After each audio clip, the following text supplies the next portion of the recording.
Kuna hoja za kujitakia. Sasa za kujitakia zina sura mbili. Kuna hoja ambayo unajua kabisa hawa madiwani hapa wangekaa wakagangamaa, hii hoja isingekuwepo. Hiyo ni hoja ya kujitakia, imetengeneza nyinyi madiwani. Alafu kuna hoja nyingine unajua kabisa hii ni hoja ya kujitakia, lakini imetengenezwa na mkurugenzi na watendaji wake. Uzembe wao ndio umeleta hii hoja. Kwingine tumekuta wana hoja 18, 7 za kujitakia, 8 za kujitakia. Unasema hivi, nyinyi watendaji mnaona raha gani kama halmashauri hii katika sura yake inakuwa imejaa hoja nyingi za CAG, na katika hoja hizo hizi 4, 5 ni za kujitakia? Sasa hapo pia inaingia hiyo muhali. Hakuna hoja za sera, na kwenye hoja za kujitakia kuna hoja zingine. Kama madiwani mngekakamaa, hoja isingekuwepo. Kama madiwani mnakakamaa, nyinyi wenyewe ndio mnaiondoa hiyo hoja. Namna yake moja inakujaje? Kwamba nyinyi mkiingia humu ndani, sisi tumeshakaa, tumeshamaliza jambo letu, tumeondoka hapa, tumekubaliana kwamba ifikapo hoja hii mwezi wa 9, hoja hii lazima iwe imeondoka. Nyinyi mnakuja mnakaa kwenye baraza la madiwani, mnakuja mnachukua na nini, mnamaliza mambo yenu, hao mnaondoka, hamkuuliza.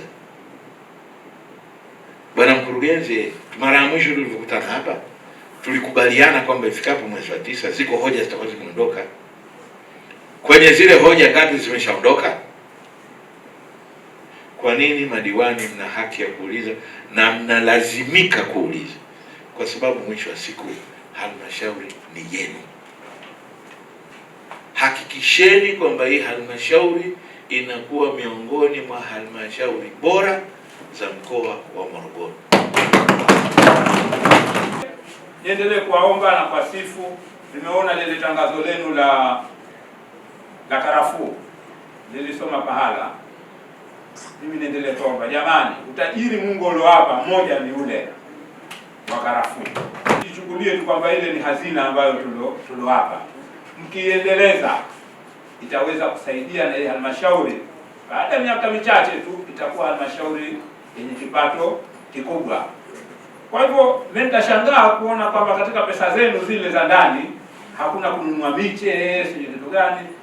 Kile ambacho kinachotarajia kukupa faida ukitaki, tuendelee kwa miti ya karafuu.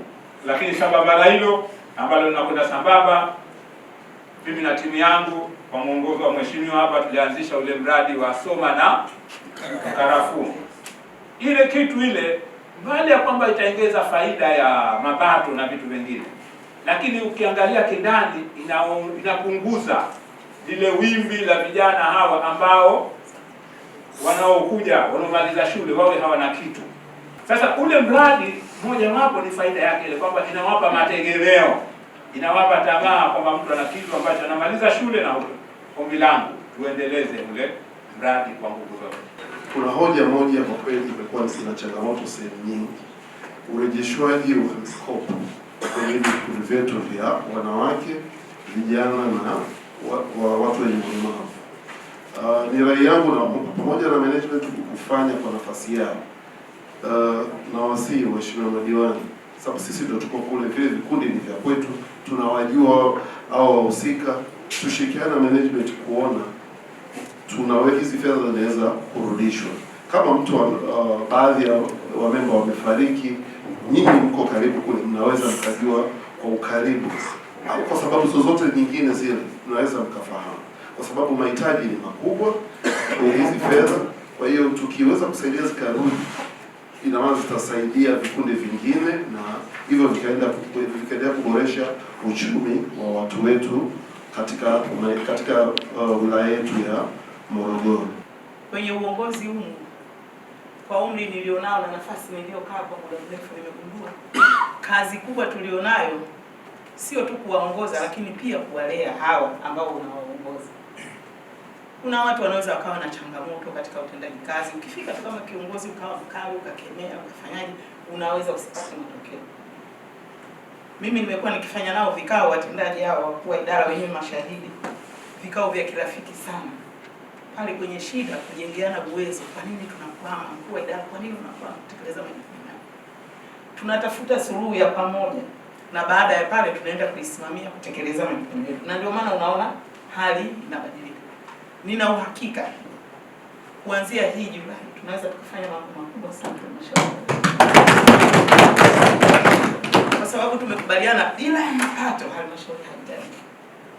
Na sisi tuna vyanzo vingi vya mapato. Tulichogundua ni hatujavisimamia vile sawa. Tunaenda kufanya hili, tukakusanya mapato, tukasimamia miradi ili tuweze kutoa huduma kwa wananchi